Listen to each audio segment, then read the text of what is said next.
Bueno, continuamos en las cosas como son y justamente vamos a hacer ya el análisis político de lo que viene atravesando lamentablemente nuestro país en estos 8 meses en realidad de crisis constante, ¿no? Solo que va cambiando de intensidad, pero no hemos terminado lamentablemente de salir de una crisis. Nos acompañan el día de hoy Fernando Tincopa, politólogo del Centro Wiñac, y Luis Benavente, analista político de Vox Populi. Muy buenas noches para ambos, Luis, Fernando. Y quería empezar una pregunta que te hacía Fernando fuera del aire, ¿no? Si esto te parece, ya lo escribí en un tuit el otro día, Juan de la Puente, si es un punto de quiebre, ¿no? Si es un punto de quiebre para el presidente de la República en la relación con la población, en la relación con ese pueblo que él dice encarnar en este momento. Me parece que podríamos considerarlo como tal. Dentro de todo, el lapso de un gobierno hay eventos decisivos o trayectorias dependientes como esta que hacen que eventos como los de ahora marquen un rumbo distinto, ya sea para un lado o para el otro. Pero específicamente me parece que es un punto de quiebre a nivel social, porque las repercusiones que van a tener las marchas que estamos viendo actualmente pueden degenerar en movilizaciones que podrían potencialmente darse de manera continua.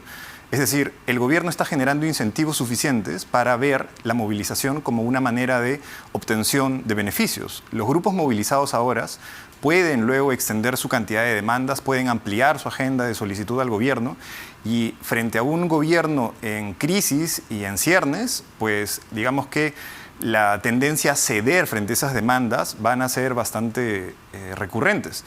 Y esto va a generar, digamos, un escenario también de quiebre en el escenario de conflictividad social respecto a las manifestaciones sociales, gremiales y mineras. Va a tener un efecto rebote, me parece, a nivel nacional en los próximos meses, y eso va a hacer que el gobierno también se vea enfrentado a sostener un gobierno en esas condiciones, y el Congreso a decidir si es que no cambian su postura para finalmente acceder a digamos, propuestas más de destitución como la vacancia u otras. Exactamente, y ahí, Luis, ¿no? Justamente este punto, las protestas que empezamos a ver más intensas, porque ha habido protestas, pero esta vez son más intensas en diferentes puntos del país, se vienen anunciando además nuevas manifestaciones, como la del día sábado, por ejemplo. ¿Va a marcar la conducción del gobierno a partir de ahora? ¿Cómo va a cambiar la actitud del gobierno hacia la población y también el tipo de medidas que empiecen a salir a partir de ahora? Y no sé si en la conformación de un nuevo gabinete, que fue uno de los rumores más insistentes en los últimos días. Buenas noches, Omar. Sí, yo creo que es evidente que eso sí ya se está dando. El presidente dio una disposición de toque de queda de un momento a otro. Fue un error, sin lugar a dudas, no midió las consecuencias de eso, pero reculó cuando la gente estaba en la calle, y eso fue de manera creciente. En 1 o 2 horas, una multitud creciente iba asomando en Lima, Callao, en todo el país, y haciéndose sentir, ¿no? Entonces, yo creo que eso fue lo que motivó principalmente que el presidente recule, que cambie de opinión, que derogue la disposición que él mismo había dado, ¿no? Desautorizándose a sí mismo, diciendo ante la opinión pública que había tomado una medida equivocada, ¿no? De tal manera que la calle está empoderada. Ahora, un fenómeno que se daba en toda la última semana a raíz de la huelga de los transportistas en las calles de todo el país y en pistas y carreteras, que ya no era la clase media alta que estaba en contra del comunismo, ¿no? Creo que la movilización tuvo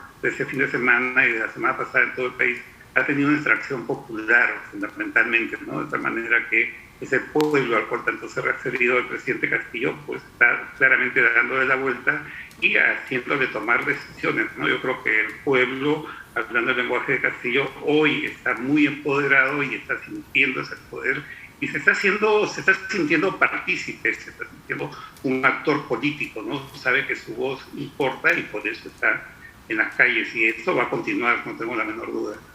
Ahora, justo lo retratábamos o lo veíamos el día de hoy en este Consejo Descentralizado, Fernando, cuando el presidente anunciaba las medidas, las decisiones que se han tomado. Entre ellas, por ejemplo, esta amnistía lo decía con palabras un poco crípticas, pero que en la práctica era perdonar la papeleta, pues perdonar las papeletas a todo el mundo, que tranquilos chicos, no pasó nada si les pusieron papeleta en época de pandemia.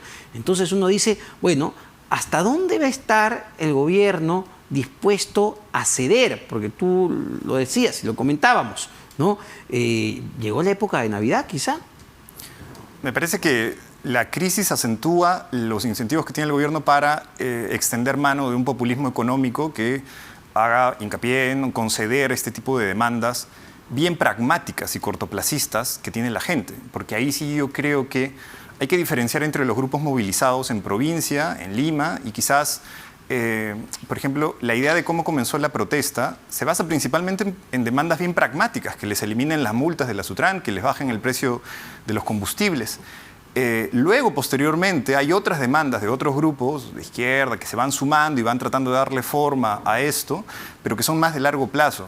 Y lo que la gente, digamos, del día a día exige al gobierno es que le solucionen los problemas relacionados a el alza de precios de los alimentos y otro tipo de cosas bien concretas.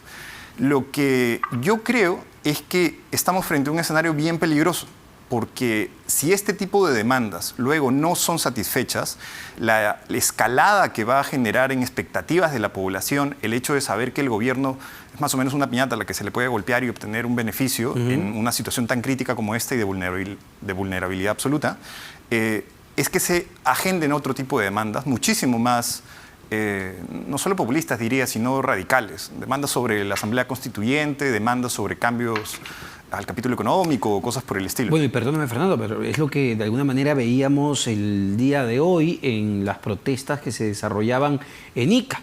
Parte de los manifestantes que habían bloqueado la carretera, que habían bloqueado la Panamericana Sur, lo que les pedían al presidente de la República es un cambio de constitución, ¿no? De traerse abajo la constitución del 93. Y por eso te reitero también a ti la pregunta, Luis, ¿hasta dónde va a llegar el presidente, o hasta dónde podría llegar el gobierno del presidente Pedro Castillo?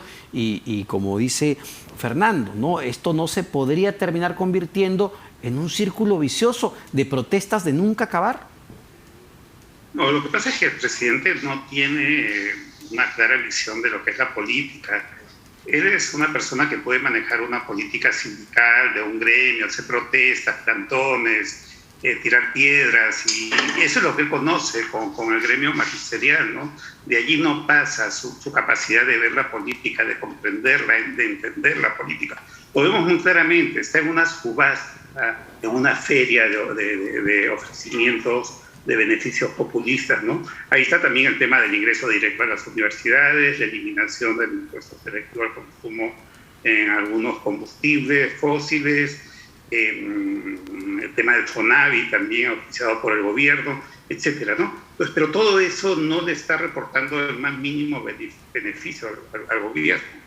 Pueden gastar decenas de miles de millones de soles en beneficios y eso no le va a reportar ningún beneficio porque el gobierno no está comprendiendo cuál es el tema de fondo, ¿no? Y el tema de fondo no está en ese tipo de beneficios. Porque, a ver, el domingo se vio muy claramente hace pocos días, en un momento muy rápidamente y de forma totalmente espontánea, sin conducción de líderes políticos ni nada, de una manera absolutamente espontánea, en Lima, el pedido ya no era contra la restricción de libertades por el toque de queda, el pedido era que se vaya a Castillo, ¿no? Y con palabras muy, muy fuertes, ¿no? Entonces, ¿por qué? Porque el gobierno ya no tiene capacidad de entender y creo que se está quedando sin margen de maniobra. Mira, se puede gastar, como digo, miles de millones de soles en beneficios populistas, pero sale el señor Torres y hace una apología a Hitler. Entonces, sí. La noticia ya no es el beneficio que ofreció el presidente, y eso pasa a un segundo o tercer plano, ¿no? No. La noticia es el exceso de hacer una apología a un personaje tan funesto, sí, para la historia universal, que es Hitler, ¿no? Y esos son los errores que siempre comete el gobierno, porque es experto en este tipo de errores, lo cual trae un costo político y social bastante alto. Y además, dado el ejemplo muy, muy concreto que pones, Luis, pueden exonerar del IGB al pollo que consumimos todos los peruanos. Uno dirá, bueno, ¿cuánto bajará el pollo hasta que ese IGB llegue por todos los intermediarios que hay, ¿no? 1 sol, 2 soles. pero no pesa más que salga el propio Premier a decirle a la gente, bueno, si el pollo está caro, compren pescado, pues una frase de ese tipo evidentemente genera molestia en la población. Y otros, Omar, dirán si el pollo está vivo o está muerto, irán al terreno del humor, ¿no? Que es un terreno que también desgasta al régimen. Y no es broma lo que digo, ¿no? Porque realmente está llegando mucho a ese terreno, la caricatura del presidente en los medios, en las redes sociales, sí, claro, es muy fuerte. Eso no es bueno para un sistema político. Y justamente, Fernando, ¿no? ¿Cuánto está mellando todo esto? Las declaraciones del propio presidente y de su entorno, del gabinete. Yo creo que los errores declarativos que ha tenido, digamos, todo el gabinete, incluyendo el presidente, a partir de que dijo que las manifestaciones estaban siendo pagadas, lo que han ido es destruyendo el personaje político. Sí. Castillo, cuando se le analizaba en encuestas, lo que tenía era bien caracterizado la idea de que él formaba parte del pueblo y representaba las necesidades del pueblo, y era uno más con el que uno podía autoidentificarse, y eso se ha roto, porque el presidente ahora forma parte, digamos, en el imaginario colectivo, de aquella clase política que actúa siempre distinto en elecciones y en el poder. Y ese tipo de declaraciones me parece que son del tipo que no hay vuelta atrás. Lo mismo que las declaraciones de los ministros cuando dicen que hay que comer pescado en vez de pollo, que no creo que se mueran de hambre un día si es que dejan de trabajar, o si cosas como esa que hacen destruir mucho la imagen política. Pero adicionalmente, me parece que lo que puede estar ocurriendo también es que no hay que confiarse mucho en que, digamos, el traslado de la oposición al presidente se traslade también automáticamente en un apoyo directo a la vacancia. Me parece que en la última encuesta de hoy de Datum, lo que aparecía era que la gente está en contra de la vacancia y hay, digamos, un gran porcentaje que estaría más a favor también de adelanto de elecciones, pero hay otro 37% que llama la atención, que es un 37% que dice que se le debe dejar gobernar al presidente durante 5 años.